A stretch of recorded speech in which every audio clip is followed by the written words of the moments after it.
Live from Orlando, Florida, you're now listening to the OZone Podcast, the voice of Orlando Magic fans. Join us every week for a unique fan perspective on all of the latest Magic news and updates. The show starts now. What's up, Magic fans? Welcome back to another episode of the OZone Podcast, brought to you by DraftKings and the Basketball Podcast Network. We're your hosts, Al, myself, Anthony. In today's episode, we have a very special guest joining us, Orlando Magic HQ writer and also host from the Nosebleeds, Jay Serrano. What's up, man? Welcome to the show. What up, my guys? What is up, man? We've been talking about getting you to join us for a long minute, so I'm glad that we're finally able to do so. No, definitely been long overdue. Talking about getting you guys on my podcast, and now finally, roles reversed. But hey, I'm happy to be here again. Thank you guys just for taking the time out to have me on, and then again, overall, just for having me on the team. Man, I can't thank you guys enough for just the rapport we've built over this little bit of time. It's been dope just to be able to connect with you guys and just have some people that have love for the Magic as much as I do. I think that's just feeling like we've talked about. It's just great. So thank you guys. Yeah, for sure, man. If you're not familiar with Jay, definitely check out OrlandoMagicHQ.com. He writes a lot of the different articles in there covering the team, and we're going to get a lot more of that definitely throughout this upcoming season. In today's episode, we're going to talk a lot of, obviously Orlando Magic basketball. We're going to unravel some of the things that we saw from game one, talk a little bit about Wendell's contract, and some other Magic news. But before we get into that, right now, the big thing or the big talk around town is the NBA Top 75, celebrating the 75th year of the NBA. And some of the things that kind of stood out to us were some of the names that were left off the list, which I thought was very, very interesting. The only Orlando Magic representation that we really saw on the list, and correct me if I'm wrong, was Shaquille O'Neal. Was there anyone else that we thought? I think that was it. That was really it. So Bleacher Report ended up coming out with a post where it was crazy. They listed 7-8 different players that they felt were snubbed, and about 5 of those players were former Magic players, from Vince Carter, Tracy McGrady, Dwight Howard, Penny Hardaway, Grant Hill. When you look at the names that were left out, do you feel as if the Tracy McGradys should have been on that list? Do you honestly feel like they were snubbed, or did they not do enough to make it onto that list? If you ask me, there's a couple of names there for sure, in my opinion, that should have been in the NBA Top 75. Really 3, and they're former Magic players. I'm going to start with Dwight Howard. I mean, when you look at his resume, I just retweeted this a few minutes ago. You compare him to Anthony Davis so far in his career, as of today, Dwight has way better numbers, way more accolades than Anthony Davis. So I completely understand it. Davis will be a top 75 player down the road, without a doubt. But if you're talking about today, Dwight deserves to be there. Vince and T-Mac, to me, as you guys know, I'm a huge Vince Carter fan, and you're a huge T-Mac fan. No way that you will have those 2 guys out of that list. I respect big time Dame. I respect some of the names that made in the top 75. But if you ask me again, their whole career, what they accomplished, their future Hall of Famers or Hall of Famers already, guys like Dame are not quite there yet. They might be down the road. They're not there yet. So how do you name a guy like Dame who's still playing to that list and not Hall of Famers or Hall of Famers to be like Vince and T-Mac? So those are just 3 names that come to mind right off the bat that, in my opinion, should have been on that list. If I got to add one more, Klay Thompson, again, another guy that I feel like should be there too. So we're going to play this game. You're biased. That's throwing now. I root for Steph and the Dubs, but the reality is, man, like he's a 3-time NBA champion, one of the best shooters of all time. I don't know. Those are just 4 names, in my opinion, that come to mind right away. What about you, Jay? Any names that come to mind? Yeah, no, definitely. You mentioned a lot of them. For those who know me, they know my fandom for Dwight Howard in the past. I mean, they know that at this days we have a hate relationship for the most part. But you mentioned it, man. He's had a Hall of Fame career up to this point. You mentioned the Defensive Player of the Years. That alone, I think deserves a nomination on this list above a few quite of the others. You mentioned Klay. I think he deserves it as well. I brought something kind of off air here that I feel might catch me a little bit of heat, no pun intended. But Honestly, I feel like Chris Bosh. I think someone probably should have been on the list. You just take into totality. I know we talked about the NBA first team. He was only on it, or NBA All NBA team was only on it once. But I think they don't win those 2 rings without him sacrificing the way he does. Let's be honest. If he doesn't get that rebound, Ray Allen doesn't make that shot. That that Game 7 doesn't happen as well.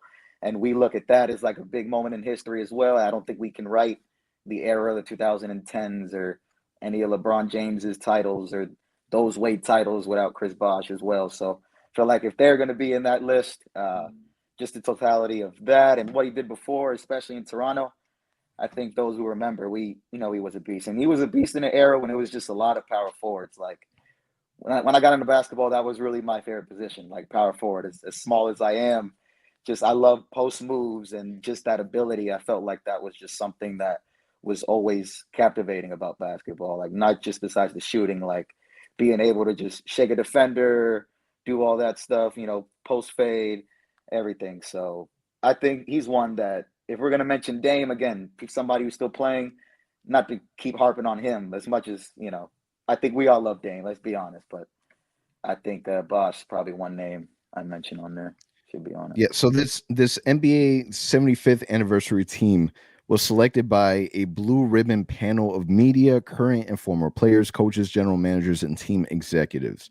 I would love to know what the criteria was, because I think that Facts. the criteria in its entirety is it's not consistent. Because you look at certain players and you're like, okay, well, they're an NBA champion. But then you look at other players, they're not an NBA champion. Mm-hmm. They put up really good numbers, but they're not a champ. So why are they on this list? So is it accolades? Are we talking about resume? Are we talking about longevity? Are we talking about just skill in general? Like, what is the deciding popularity? Like, what is the deciding factor? Because I'm also looking at names, and I might be kind of giving my age away a little bit, but there's names that I've never heard of.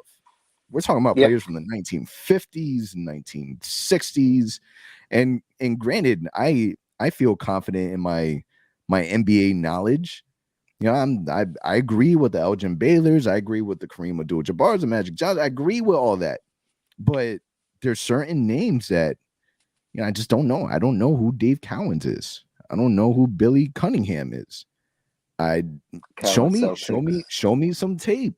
Prove to me that they're better than a Tracy McGrady, but not even including them. Because the messed up part about it is that you have to convince this new era of people watching NBA basketball that these players are better than the Tracy McGrady's, Dwight Howards, and the Penny Hardaway. I mean, I understand why Penny Hardaway is on the list, but when we talk about not even included them, I'm talking about Carmelo Anthony. And why is Carmelo on the list? He's not an NBA champion. Why is Carmelo Anthony on the list and Tracy McGrady isn't? Because in my mind, they're debatable. You're looking at Carmelo Anthony as a 10-time All-Star, 6-time All-NBA. It's 18 seasons in the NBA, 23 points per game, 6.3 rebounds. T-Mac was 7-time NBA All-Star, 2-time NBA scoring champ, 7-time All-NBA, Hall of Famer. Like, they got dudes that are still playing in the NBA. Damian Lillard. Why? He's skillful. Yeah. I get it. But why? Paul Pierce. That one stinks to you, huh? Are we really doing this? Like, are we really okay? The man won an NBA champion. Okay. 2008 NBA Finals MVP. Okay. But that dude ain't winning none of that without Kevin Garnett. That dude ain't winning none of that without Ray Allen. Why is he on that? Are you telling me that Paul Pierce is better than Tracy McGrady? Are we really doing that? Why? I feel like when they come out with these articles, they should list the criteria. I want to know the why. Why. You know why they don't. They don't want to get called out for it, and rightfully so. I mean, I think at the end of the day, I think a lot of these votes are just coming from the media people that have been established for so long. At the end of the, not necessarily media, but people in these roles that have been in these roles for so long. So you look at the teams. You mentioned Paul Pierce, Dave Cowens, Celtics, one of the longest running franchises in history. Obviously, they're going to have a lot of, executives probably in all these roles. So you're going to see a lot of these votes. And I think that top 50 is, you mentioned, Billy Cunningham as well. A lot of these names, they're kind of locked in that position, unfortunately, because we just, for whatever reason, there's like no debating it. It's kind of just accepted fact at the end of the day. So like we kind of contend with, I think what they're trying to do now is maybe make up for the fact that, we have maybe a lot of those lumped in the top 50 with a lot of these new names, but which is why you kind of mentioned the popularity and Dame, a lot of these players. But then you mentioned, okay, Tracy, definitely I would think it's popular as Dame, if not more, definitely way more in his prime. So I'm like, yeah, it's definitely the biggest head scratcher probably is Tracy. I probably agree with you on that. It's despite not winning the ring, if you mentioned that doesn't seem to be the only criteria. I'm not sure, but yeah, I just think that if they're really creating this list, I don't know, man. I don't like the fact that they have active players. I really don't. There's certain players that, okay, you make an exception for. LeBron James. Giannis. I get it. Yeah. I get it. James. To me, Giannis is still too early. Way too early. Dude wouldn't be touching none of that without this NBA championship. You mentioned Anthony Davis. Okay, he won an bubble NBA championship. Okay, I get it. But you had said off air, Al. Dude gets injured tomorrow, which likely, not tomorrow necessarily, but in the near future, likely. Is he still on that list? Like, if his career is over, is he still on that list? I just think that if they're really going to put that list out, and granted, this list, there's not number 1, there's not a number 2, there's not a 5, there's not a 75. They did a really good job at trying to not make it as controversial as possible. But I think that one, it shouldn't have been active players. And I think that, Tracy McGrady at least deserves some type of flowers. I am biased. I will be the first to say that I am biased, and I will fight that with anyone. T-Mac is my dude. But in my opinion, he definitely should have made that list. All I'm gonna say Vince is Carter. I get why Vince Carter didn't make it out. I get why. I get it. All I'm gonna say is this: like always, the Magic got screwed by the media, whatever it was. Because again, out of the snubs, you see again a lot of Magic names. Even Grant Hill was thrown out there. You saw Penny, Grant Hill, Dwight, Vince, T-Mac. That's an entire freaking starting lineup out there that were potential candidates that didn't make it. All guys that play for the Magic or had a role playing for the Magic at some point. So it's just unfortunate that, again, we have this thing as Magic fans where we feel like we're always, I don't know, just ignored by the media and by the NBA in general. This is another example of it, unfortunately. Yeah, and it's tough because with Shaq, do we even have the right to really claim Shaq? Like the Lakers have more claim than Shaq than Lakers. Yeah. They're putting Shaq on their chart of Laker players to make it on that top 75. You take a look at Dwight.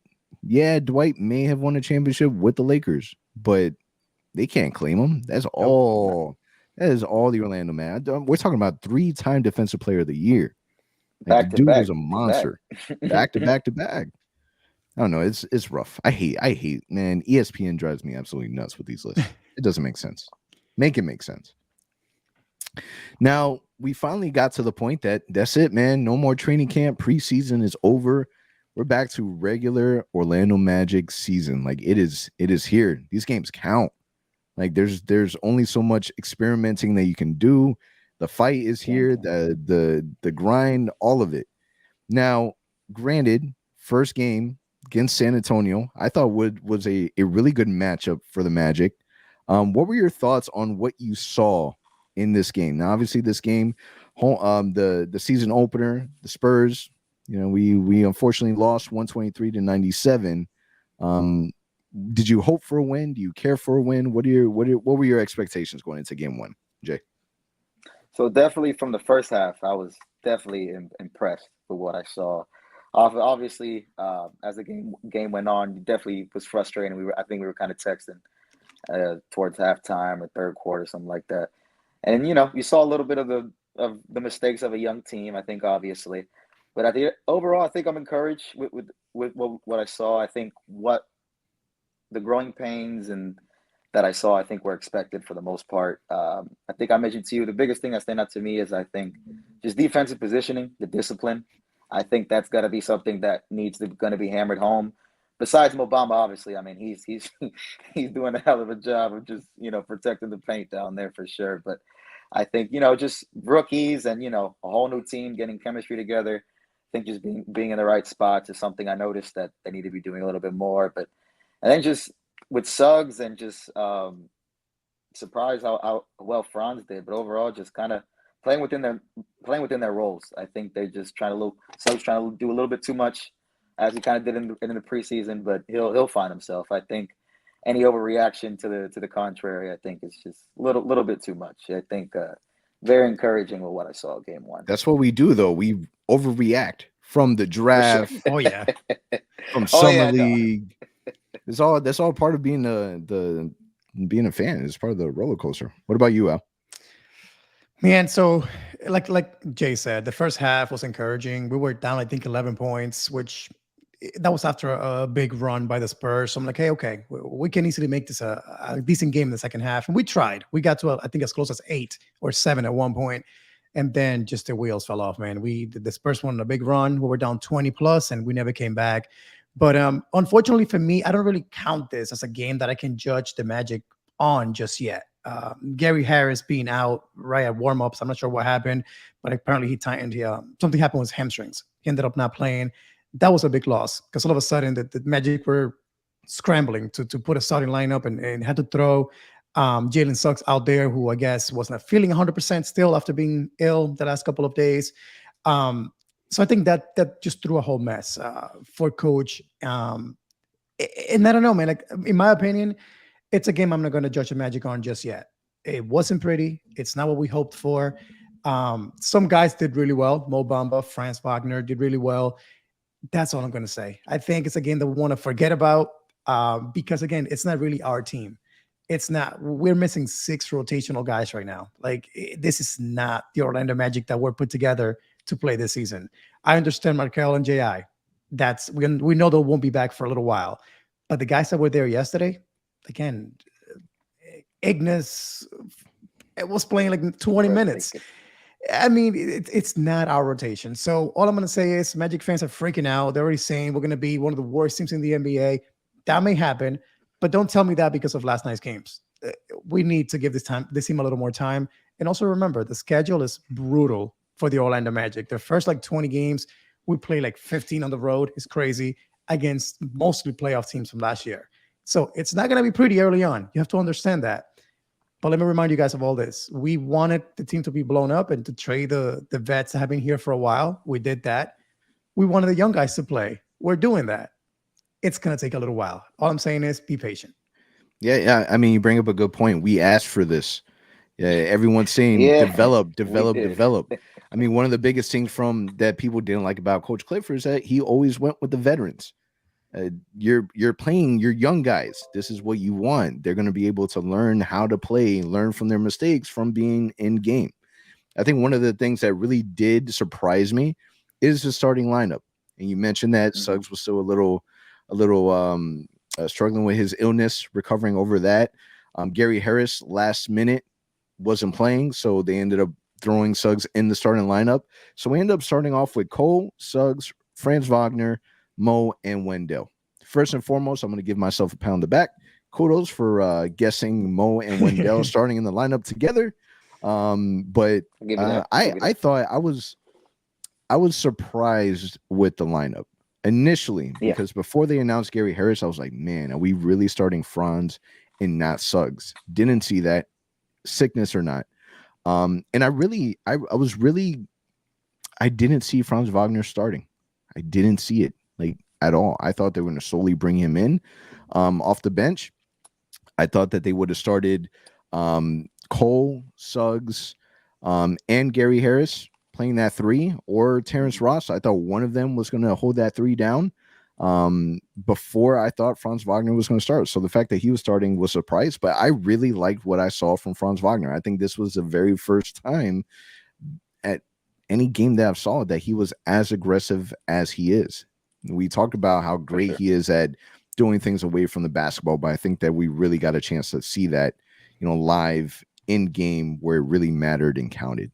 And I thought he did great. And I think that if we can kind of see that consistently, a lot of these people that have said, myself included, that, we're not too confident in his ability on the court, I think a little bit of that's going to start fading away. Again, even that in itself is an overreaction. Just game one. No, for sure. And it's funny because I think you guys remember back into the draft, the draft night when we were at the Amway Center. I was like, dang, I wonder if they end up getting Franz, and then obviously ended up being the case. I thought about it then, and it just makes, the more and more I look back on it, just makes more and more sense having him on the team. And I'm just definitely, I think that's the most impressive thing besides Mo Bamba. I think we kind of knew, not for nothing, he could do. He can do what he's doing right now. Just kind of need the time. So I think the most encouraging thing is definitely Franz starting and handling and not looking at all like he did in the preseason or summer league. He looked like he's ready to go, ready to be a rotational piece from day one. So I think that in itself is going to be great, especially with the uneasiness and unhealthiness of Chuma, which that's a whole nother thing. It's encouraging. I'm excited for Franz. Listen, the ceiling of the young guys, it's really a sleeping giant.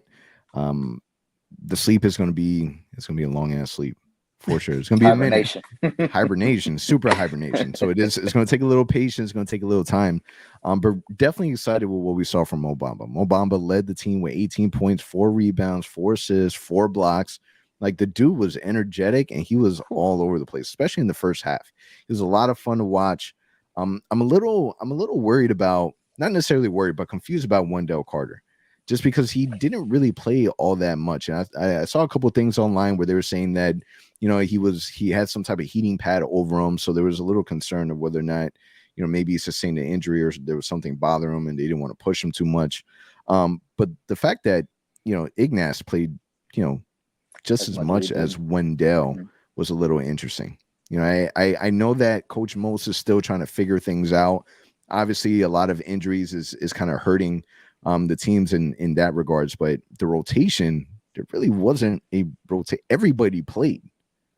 Like, everybody played. Who didn't play? I think Rolo was the only one that maybe played 12, 13 minutes, and that was the minimum. What is going to happen when you do bring all these players back? Like, the rotation, in my opinion, granted it's first game, I get it, but the rotation eventually needs to be condensed. So how many do you think? Well, I think that's the trick with all these young guys. I think it's got to be 10, right? Yeah, like, I see 10. I see 5 in, 5 out. Yeah.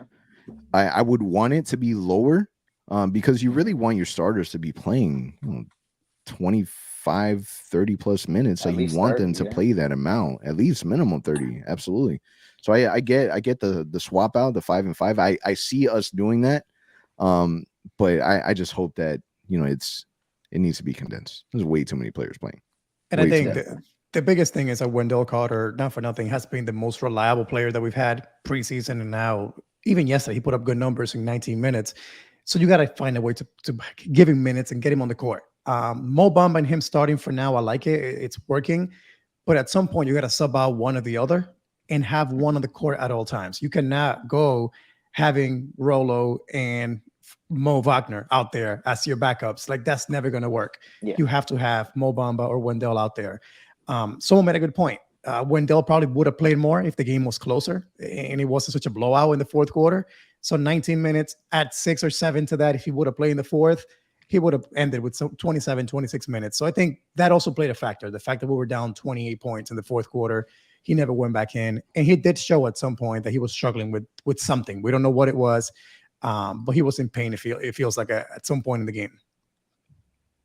Yeah, now before the game, not necessarily directly before the game, but we got the announcement that the Orlando Magic decided to extend Wendell Carter Jr. And we didn't extend Mo Bamba. So your initial thoughts, man, because this contract extension was a 4-year for $50 million. And one of the best things about this contract is that they did it the Jeff Weltman way, the John Hammond way, which is a declining contract. So the contract starts off at 14, then it drops to 13, 11, and 10, which, if you know, this allows more flexibility, makes the player easier to trade. It allows the team to be able to have a little bit more money on the back end of that contract. What are your initial thoughts when you first heard about, us deciding to keep Wendell Carter for the next 4 years? So I think go ahead, Jay. Okay, well, I was super surprised. First of all, definitely, I think that was the biggest shock when I got the notification. First of all, I think I personally just expected them to battle out this year. I mean, whoever, or at least by the trade deadline, whoever won would get, that would be who we would keep. Obviously, trade one, and then that's who we give the extension to. I honestly did not foresee them as well as they did do in the preseason. Honestly, I'm not gonna lie, I did not expect them kind of gelling this well together and kind of seeing the possibility of them being together. But you mentioned, I don't think it's a long-term thing. I think you got to stagger them at some point. So, in this situation, are you going to keep Wendell Carter's minutes down now that he has the contract, and then let Mo actually earn it? I think it's kind of an earn it year for Mo. I think that's basically what Weltman said. And if you read between the lines, kind of, and basically what he was saying, it's up to him, So it was always up to him. So basically, it's like, all right. So this is a kind of a prove it year, and I think they got the qualifying offer, or they'll offer it if they don't offer him the extension off the back already in the offseason. So I think we'll end up keeping both, especially just for how cheap we got Wendell. I personally thought it was going to cost at least like 70, like he was requesting. And to me, I thought that was going to be too much. So the fact that we can get it for the 50, especially on the declining contract, I'm all for keeping Wendell 100%. Same thing for me, man. So when we got the notification, we had just been done doing an episode the night before. I think it was Friday last week that we got notification about the contract. We had just said we fully expect Mo Bamba and Wendell to go at it, compete this season, and we'll choose one or the other. With this contract being so cheap, honestly, it's a steal by the Magic to sign this kid for what they did for 4 years, $50 million. It allows Mo Bamba to earn his money, and if he does, you can bring him back. Like, I don't see Mo Bamba making more than $70 million, even if he balls out this year. Like, I don't see that unless a team out there offers him a crazy contract and we choose not to match. But then again, there's only like 2 to 3 teams, I think, that have money next season. Again, I don't think there'll be a Mo Bamba. They're going to throw a max contract on Mo Bamba. That's not going to happen. So the likelihood of seeing Mo Bamba back in Orlando, in my opinion, is very high, unless, God forbid, he gets hurt again, or he just simply does not keep up this level of play throughout the season. And you say, we cannot afford to give him a contract. We have Wendell as our guy now. So I'm rooting for Mo. I'm hoping that he continues this play the whole season, that he proves everyone wrong, and that he becomes the guy that we sign and bring back. I like what Wendell and Mo can do together. They can play power forward and center together. They can play backup and starting. They can figure that out later on. But if you can afford to bring him back for a cheap contract also, why not? Yeah, I'm expecting Mo Bamba to have a really good season. We're already seeing, a glimpse of it. He, in my opinion, is a different player. The motor is at another level, high, energetic. He's all over the place. I think that with this deal with Wendell Carter, I think what that does is that it creates a cap of like the maximum, like kind of like the carrot in front of the horse, in a sense, where, Mo, if you're able to play well, play consistent, we're able to give you this contract, the same contract that we gave Wendell. And I think that we wouldn't pay more than that for Mo. I think that if there is a contract, it would be very similar to Wendell's contract, because I can't see them paying more. And if he plays well, then I can't see them paying less. To me, it makes sense. And the fact that, Wendell, you're able to, you can play him at the 4, you can play him at the 5. He's a very flexible player, but they're completely 2 different bigs. And I think that that's the part that is exciting. In a sense where Wendell, he's more of your traditional big. He's going to go in there, he's going to bang it out. To where Mo Bamba, he's a little more of agile. He's a little more athletic. I have more confidence in Mo's shot than I do in Wendell Carter's shot. So I'm excited with the fact that we gave Wendell that contract. I think that that's only going to motivate Mo Bamba, and the fact that we have Wendell Carter for the next 4 years guaranteed that makes me feel a lot better of not having, Nikola on the team anymore, because that was a big concern. Like, if there's one thing that Orlando Magic have always had, is we never had to worry about the center position. Never had to worry about it. We've always had somebody to fill that void. And I think that, with Nikola gone, it was kind of like, ooh, okay. This is rare. Yeah, are we really putting all our chips with Mo? Oh, okay. So we traded for Wendell Carter. Great. What do we have in Wendell Carter? And Chicago gave up on him. They were quickly ready to, trade him away. Injury was a concern. Could he really be what he's expected to be? Can he really meet that potential?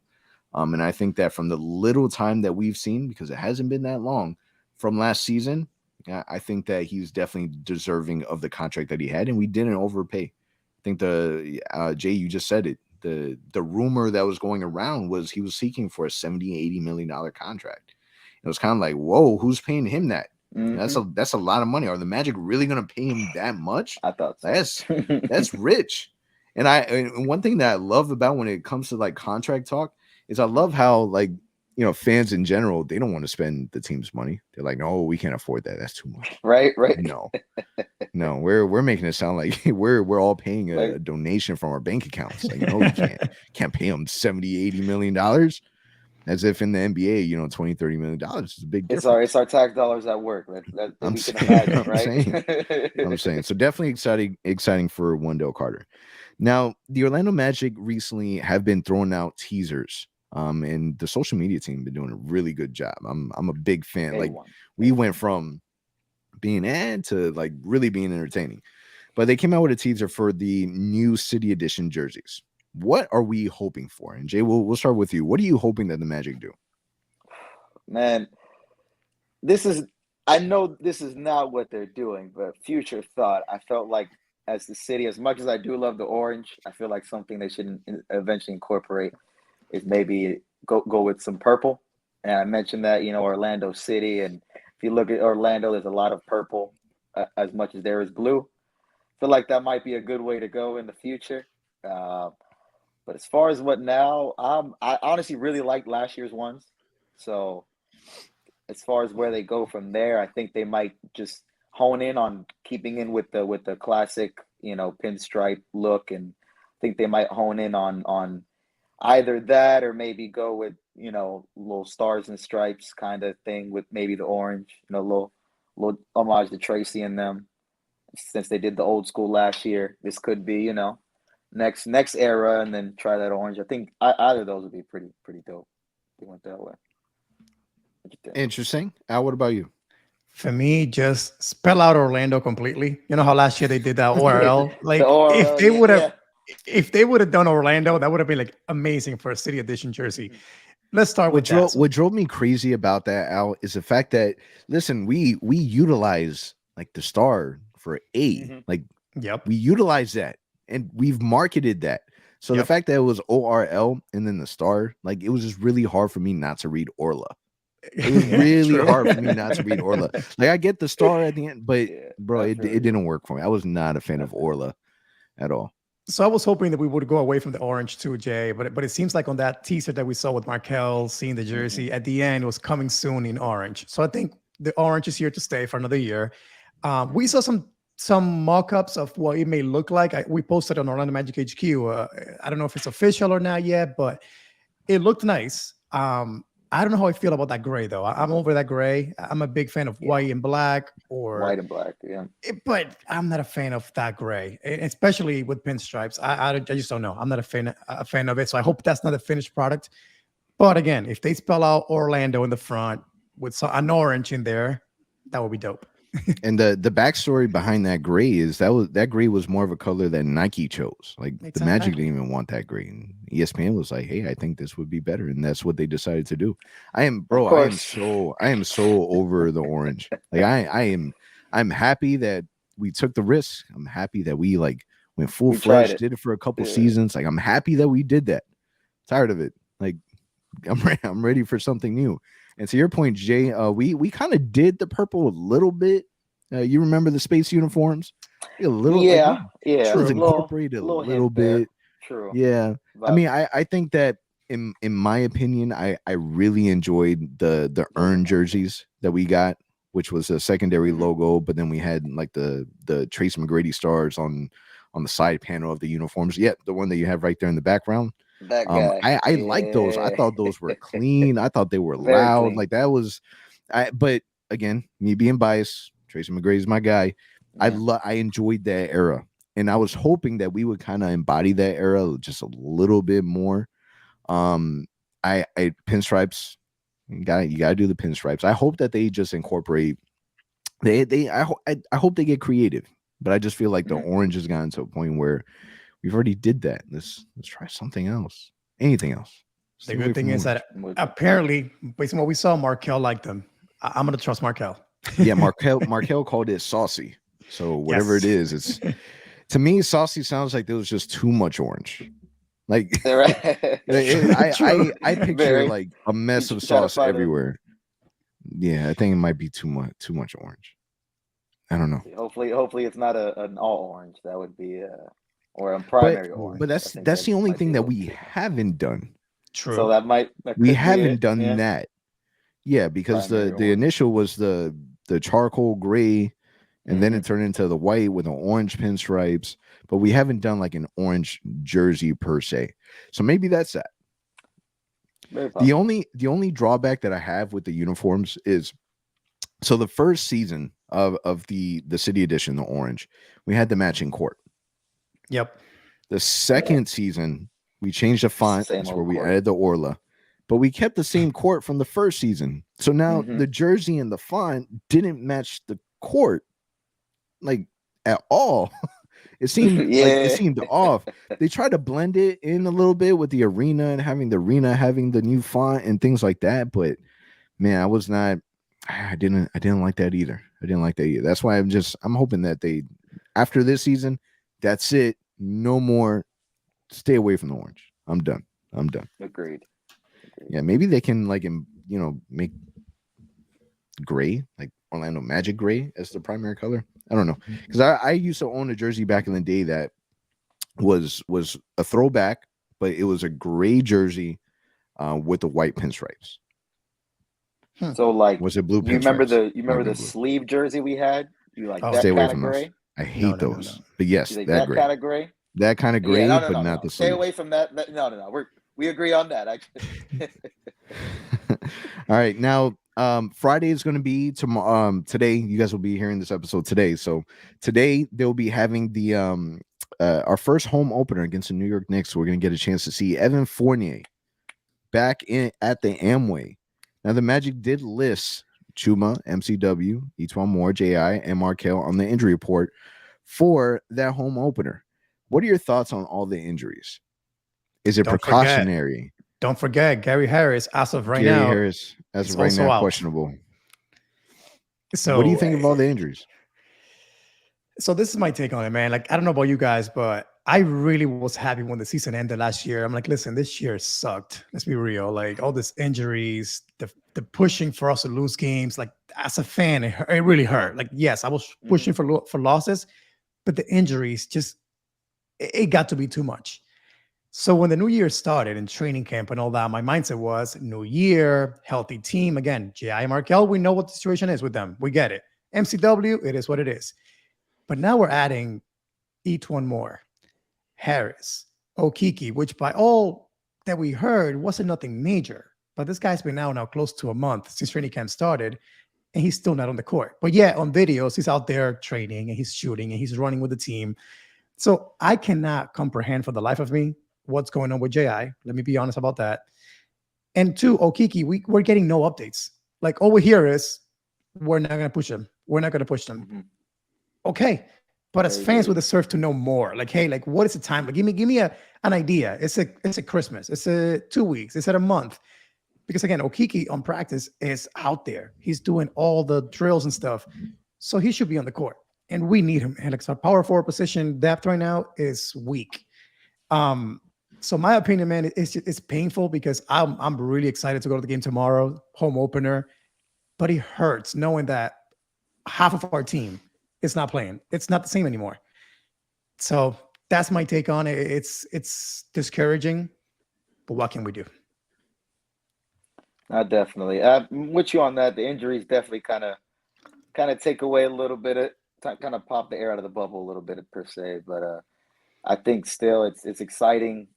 One, just to have Magic basketball back. Let's be honest. I think this year, despite even though we're going to be in for a lot of losing, I think it's an excitement that it's been. Even though we've had playoff seasons these past 2 years, it's been or in the past.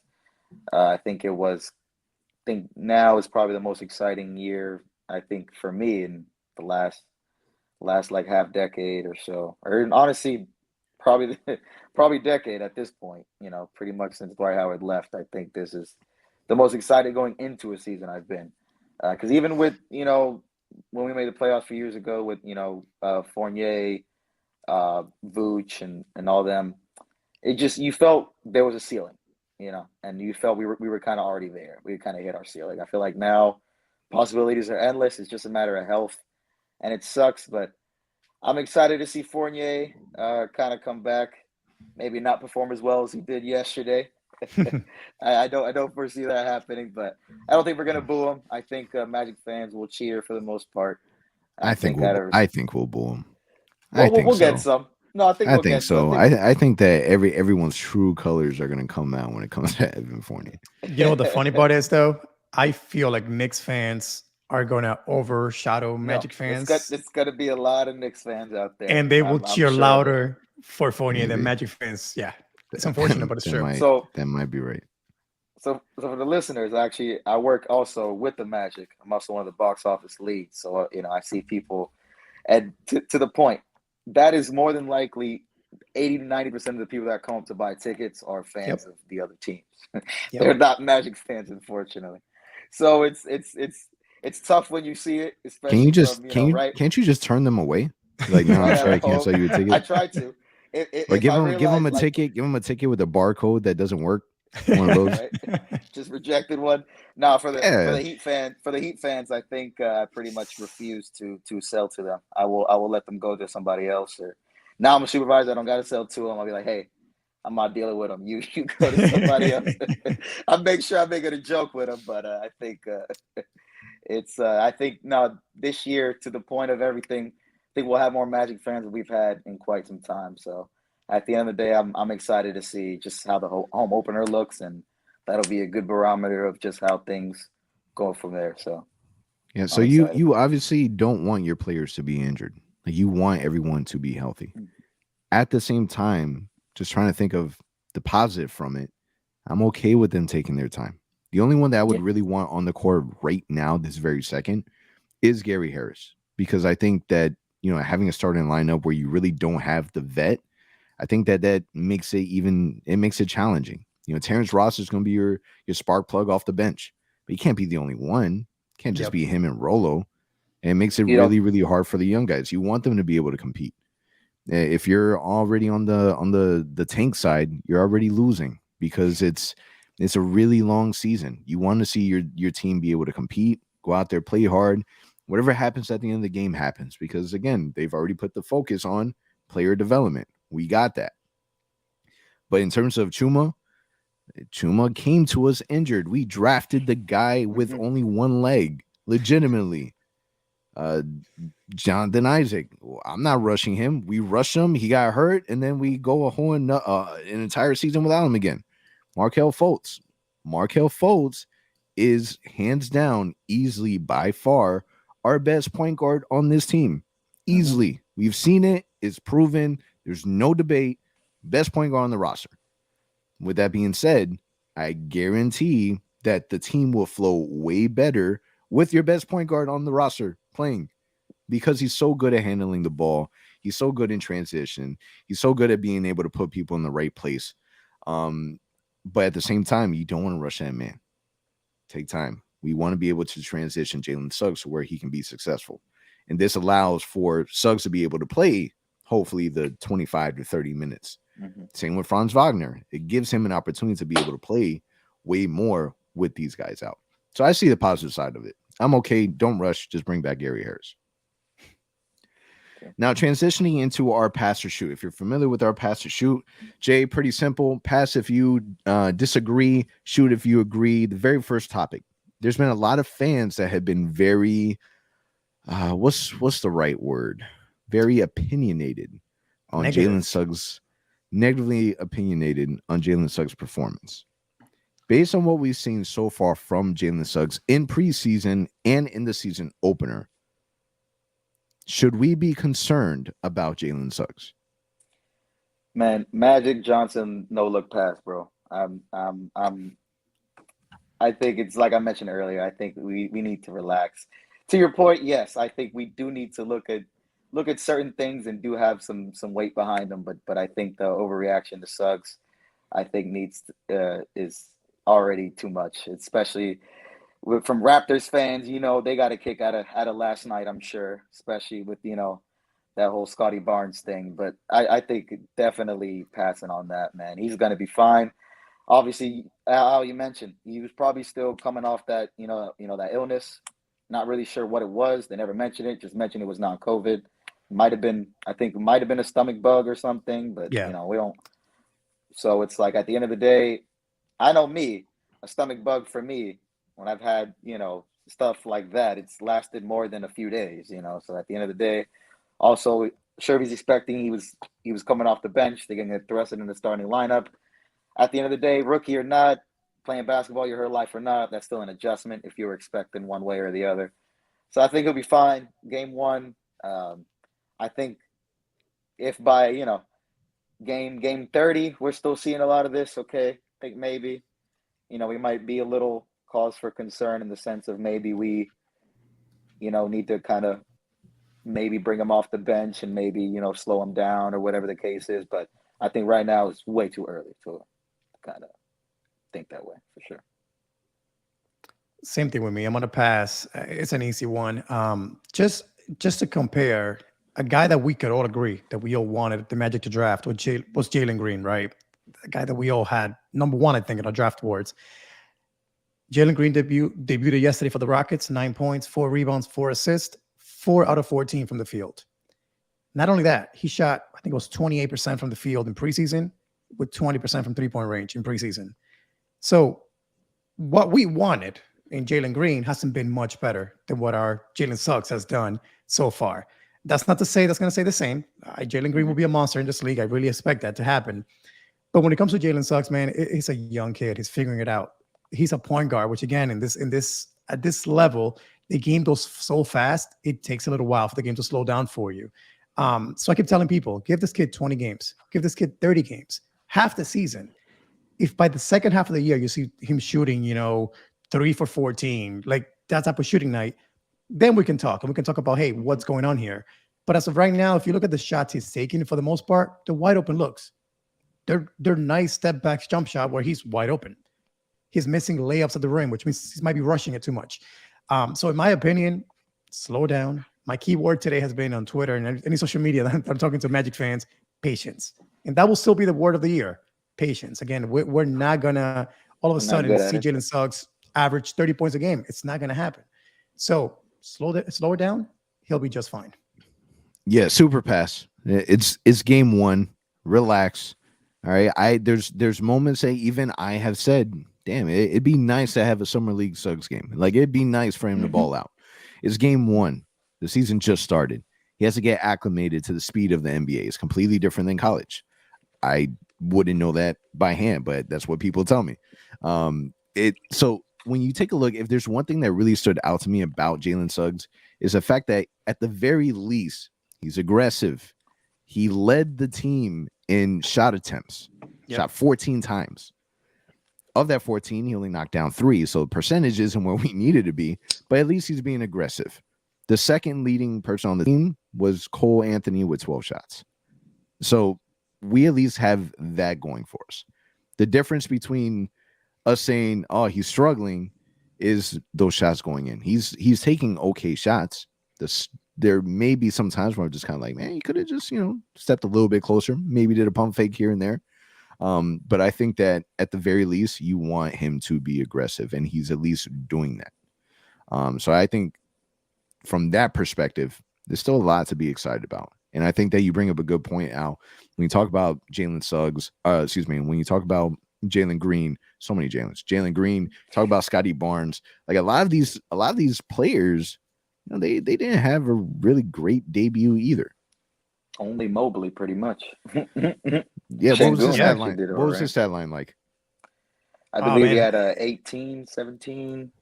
I was looking more at fantasy than anything, but yeah, it was like 17, 12, and like 4 blocks on like good shooting.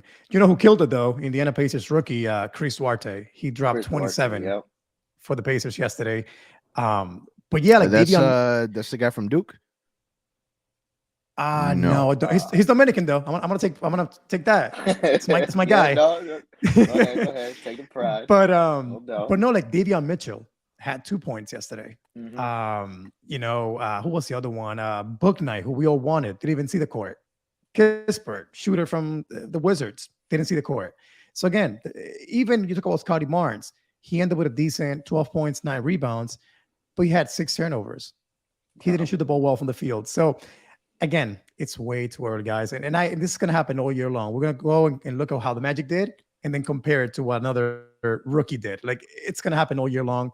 We can't control it. It is what it is. We got Jalen Suggs. Let's support him. Let's be positive. Most importantly, let's be patient. Yeah, and correction. It was the Oregon Ducks. He played for Oregon. Yes. Yeah, Chris Duarte is Dominican and Canadian. What? Dominican. Crazy. What a Canadian. mix. Canadian. What a mix. When you wiki his name, he's Canadian Dominican, not Dominican Canadian. Dominican. Okay, so Canadian. We own him. claim that. Nice try. Jonathan Isaac is like Puerto Rican. It's a factual statement. He's Puerto Rican. Okay. Factual. Carmelo Anthony too. Carmelo's Puerto Rican. He has a Puerto Rican flag tattooed on his hand. I've seen it once. Yeah. Gotta claim. Apparently, I think Devin Booker's mom has some Puerto Rican. I believe that was the case. I thought it was Mexican. Was it Mexican? Oh yeah, I think it's Mexican. Oh, was it? Okay. Something like that. All right. Well, a lot of Latin infused. I'll claim him anyway.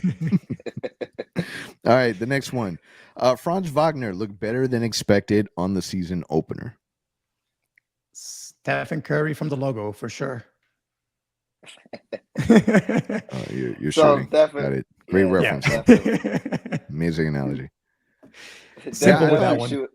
Yeah, I thought he played extremely, extremely well. He did all the little things. They talk a lot about how he's able to, impact the game without having the ball in his hands. And I thought he did really good with that. And I thought that it must have been a really great moment between him and his brother Mo, because there were times where they were kind of feeding off each other a little bit. And I thought that from that perspective, just being brothers and being on the same team in the NBA, which a probability of that happening is like nothing. I thought that was a cool moment. I think the biggest thing to watch is going to be tomorrow's game against the Knicks. Like, is it just a one-time thing? Are we going to see consistency? I really, in all honesty, and I feel like I'm really like talking smack about myself and my NBA knowledge. I really hardly recognize any of the players on the Spurs team. Like, it was really, really hard for me to say, damn, this player, that player is on the Spurs. It was really hard for me to do that. That's why I also thought that it was a really good matchup with the Spurs, because they're a really young team. So are we. It would have been a really, really good fight. But they completely destroyed us. Now we're going against the Knicks. The Knicks have a really good team and a really good roster. They're expected to do damage in the playoffs this season. How is that going to look? How is Franz going to be able to match up against a well-talented New York Knicks? You know what it is about Franz, though? Like, what I like about him, he does not force anything. Most of his shots yesterday were easy layups, cutting to the basket. 3-point shots that he took were open looks. So that's, I think, what the Magic liked so much about him. Is that he will not be a negative player on the court. Defensively, he was in the right places at all times. So from that standpoint, that's what I like about Franz. It reminds me a little bit of Chuma Okeke last year. Like, he was on the court, he was playing well, but he wasn't doing too much. He wasn't forcing anything. So as long as he continues to do that and play his role, I think he'll be fine. Couldn't agree more. I agree. All right. Definitely. Last one. Will we see Jonathan Isaac and Markelle Fultz by Christmas? All right, Jay. So like we kind of mentioned off air. So this is basically, I don't know if you guys ever seen that a GIF or just a meme of Carlton, throwing the ball in the game full court, and it looks like it's gonna go in, and then all of a sudden just air ball. It's basically that. One of those. All right. Nice. I'll explain it like this. I do see Markel coming back. I definitely do see him coming back by then. But I think with Isaac, it's there's too many question marks at this point. Besides just his health, nobody. First of all, I think we all get misconstrued when it comes to injuries and thinking everybody needs to be healed on the same timeline. I think Adrian Peterson messed up ACL injuries for everybody, thinking they need to come back in 8 months or less. That's not the case. It's always been 9 to 12, usually on the lighter end of that, plus a year to really get back into, your normal shape. Granted, we haven't seen him get on the court, though. I think that's still the main concerning thing at this point. I haven't really seen him do much. So to me, I think beyond that, just his vaccination status is, let's be honest, it's, I think, the biggest question. Kyrie's the biggest talked about point, but I think JI too. We just don't know how that's going to work within the dynamic of the team and just traveling, and whether he's healthy enough now, whether it's just best to keep him, on IR or just resting until, another season until he decides to change his mind. I don't know. So I think with JI's too many questions, but I do see Fultz being back by Christmas. I think from a little bit we've seen recently in the clip social media, and just from, I think, just looking at the time frame from when he got injured, I think he looks ready to be back. Well, for me, it's a tough one. I'm gonna shoot. By that I mean I think both will be back by Christmas. John Hammond was on the pod squad last week, and he said they're pretty much having to keep Markel off the court. Like, this kid is dying to get back on the court and start playing. So I think Markel, for whatever reason, man, but it's only been 8 months since he got hurt, and he's looking amazing. Again, you see videos, and there was an article this week that mentioned he's already sprinting on the court during shooting drills. So I think Markel, for whatever reason, he's way ahead of pace than JI. Now, the concerning part, like Jay mentioned, is Markel got hurt. JI got hurt August of last year. So that puts him right now at 14 months from the injury, which to any other player in today's sports medical track means that he should be back on the court, just based on timeline, right? So that's the thing that's concerning. It's like, we don't know much. We don't know why he's being held back. And then on Fox News, he went on a podcast and he said if it was up to him, he would be on the court. But then he said, I don't think I'll be back before Christmas. So there's a lot of confusion going on with the JI situation. Like you said, Jay, because of that, I don't know if it happens or not by Christmas. So I think we may see Markel before JI, but I'm really hoping that would be 2 months from today that we see the two of them on the court, and we can finally see the full-blown magic on the court, showing us what they got and what we're building towards, because without those guys, nothing really matters, to be honest. Yeah, I could be completely wrong. I don't think we'll see him this year. At this point, why not wait until next year? At this point, why not? Why not? We've already waited this long. We already waited this long. It would be so much, in my opinion, it would be so much easier to integrate both of them at the same time, just because they're going to demand the ball a lot more. With everyone knowing that they're going to be our main core pieces. We know that Jonathan and Markel are going to be running this team. And I think that I wouldn't bet my paycheck on them coming by Christmas. I wouldn't. I have no confidence in it. Why would I have confidence in it? They've been gone for so long. If that's the case, Jay, you work in the front in the ticket office. Can I return my season tickets? Can we at least get you 50% off for half of that season? But upgrade. Well, at least try that, But realistically, and granted, the Magic front office, they don't say anything. Anytime that anyone asks them anything about a return, timeline, we don't do that. We get it, but at least give us something, anything. Like, I think that's the part that people do get frustrated with. It's not about like being held out and waiting. It's about not knowing how long we have to wait. If you tell me that, hey, you get on this ride at Universal, but you're gonna wait 1 hour before you get on. Damn, 1 hour, that's a long time, but I really want to get on this ride. So okay. I would take that instead of saying, "Oh, you got to wait in that line, dog." I can't tell you how long you're gonna wait. It's gonna be a minute, but I'm not gonna tell you how long. I can't tell you because that's not what I do. I think that's the part that's frustrating. Like, at least give us something to look forward to. And I feel like they've taken that away from both players because we're hearing certain things from other people. The Fox News. Maybe we heard a little bit from John Hammond and Markel Fultz saying that we have to kick him off the court, but yeah, he's sprinting. That's great, but can we get him a sprint in game? Like now, there's no rush, but I would love to see it personally as a fan. So we'll see. It'd be a great Christmas present for sure. That's for sure. 100 for sure. All right, man. The week ahead. So Friday is home opener against the New York Knicks. Sunday, flying to Madison Square Garden to play against the New York Knicks. So that's going to be New York to New York. Monday, coming back, playing against the Miami Heat. Wednesday against the Charlotte Hornets. When we take a look at the week ahead, how do you think the Magic fare? What would be your predictions for wins and losses? Go ahead, Jay. All right. So definitely the only game I can see us getting out of this upcoming is it gotta be one of these Knicks games, honestly.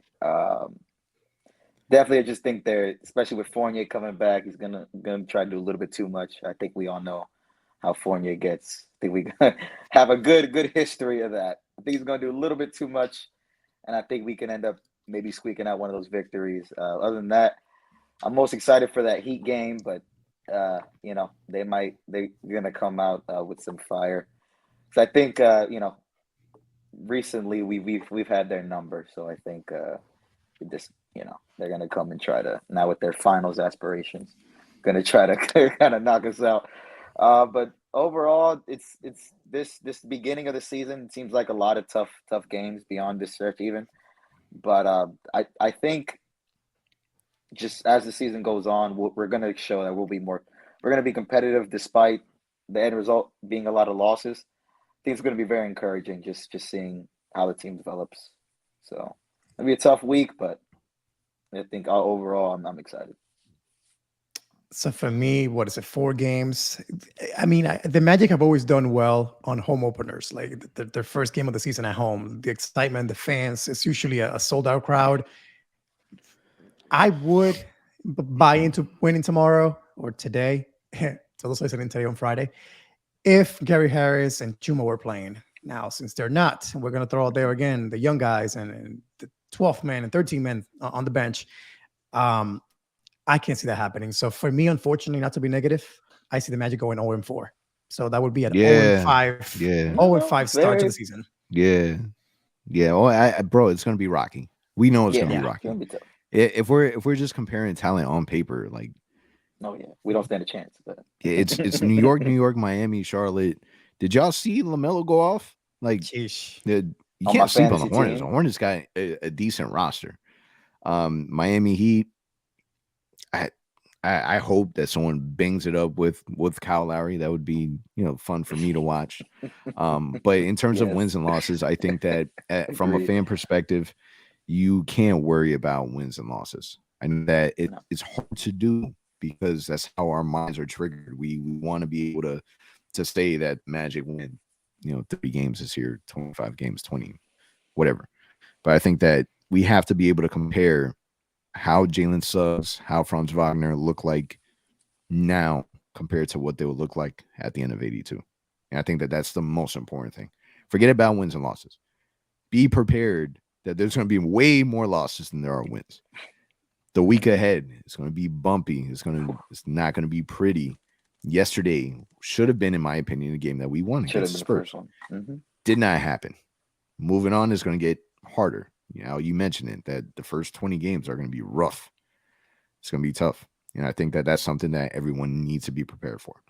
So my predictions, I don't see us winning any of these games next week. But I do see us being competitive. I see us being able to be fun to watch. And with every single game, these kids they're gonna grow and they're gonna learn. And I think that needs to be a priority over anything else. With that being said, let's wrap this up. What are your final thoughts? Jay, we're going to start off with you. So overall, I think like we've kind of hit on the hit with a hammer one too many times tonight. But it's going to be a lot of pain, a lot of growing pains. But overall, I think I'm super excited for the season. Again, most excited that I've been in quite some time. I think we can all share that sentiment. And I think just from here on out, we got to keep that same level of enthusiasm and kind of optimism that we've had so far this kind of off season. And I think just let's like you mentioned, just be patient and be realistic, kind of with our expectations. We're not going to win a lot, but I think as long as we do that, we need to do it. And let's be honest, Magic fans, I work in that building every day. Come out, man. Let's bring this building the fan base that it needs. Like, I've seen videos of these Knicks fans out there after their home opener, and it's like, we need that community in this arena around this team. That's the main thing that I think overall we need this season above anything else, is just that community love. And I think you guys are doing a great job with doing that. So all the listeners of the podcast and everything else, man, just come out, hit me up. We can I'll see what I can do for some of you guys. But let's definitely try to just show the support that the team needs. I think the young guys, they feed off of that. I think we're in a newer generation now. These young kids are just they need that support, and I think they're feeling that a little bit. Let's keep giving that to them. I think they will reward us in time with the play that we want. So that's really my main message for now. So. For me, it's simple, man. I think we just got to get healthy. We got to get healthy, and hopefully it happens quick. I hope that Gary Harris is not out for long. I hope Chuma's back pretty quickly, because, again, that will help us drastically in our depth. But like Jay mentioned, and we've talked about throughout this episode, remain patient, Magic fans. Again, look for the positive in each game. Don't be looking at the negatives. Don't judge this season based on the final score. Instead, look at what happened. That was a good thing in that game. What player did well. Like yesterday, we lost a blowout, but Franz Wagner played well. Bamba showed what he can do. That's positive thinking. Again, this is not a year we're going to be making the playoffs more than likely, or making anything. It's really a development season. Understand that, remain patient, and support your team. Like Jay mentioned, I'm there every game, and it sucks when you walk in there and it's mostly the opposition that's there, or the arena's empty because the Magic are losing. This is not a year to show up to look at wins, unfortunately. It's there to support the young team and watch them grow. That's really what it's all about. Mm-hmm. Yeah, be patient, be ready for the wins and losses, and just pay attention to these young guys. Their growth is going to be insane. Jay, man, I appreciate you so much for joining us, man. You can find this man on OrlandoMagicHQ.com with him covering the Orlando Magic, and also check out his podcast, From the Nosebleeds. And where is it that people can listen to the podcast? So it's going to be on pretty much both Apple Music, Spotify, Roadcast, everything, pretty much every podcast platform out there. Just from the nosebleeds to the studio. Hopefully my next guest is going to be these two gentlemen, and just stay tuned. Had Jake Chapman on my last episode, as these guys had as well. So going to try to bring you guys a lot more Magic content and kind of incorporate a few different things, get some music in there as well, and talk about some other sports, and bring a lot of also the Spanish community to the team, which I feel like we got a lot that don't get a lot of attention. So yeah, especially those Canadian Dominicans. Thanks. Yeah, it's a wrap, man. Really good stuff. Amazing episode. Till next week. Thank you for listening to the OZone Podcast, the voice of Magic fans. Follow us on Twitter and Instagram at the OZone Pod. And remember to subscribe and leave a 5-star review on all your favorite podcast listening platforms.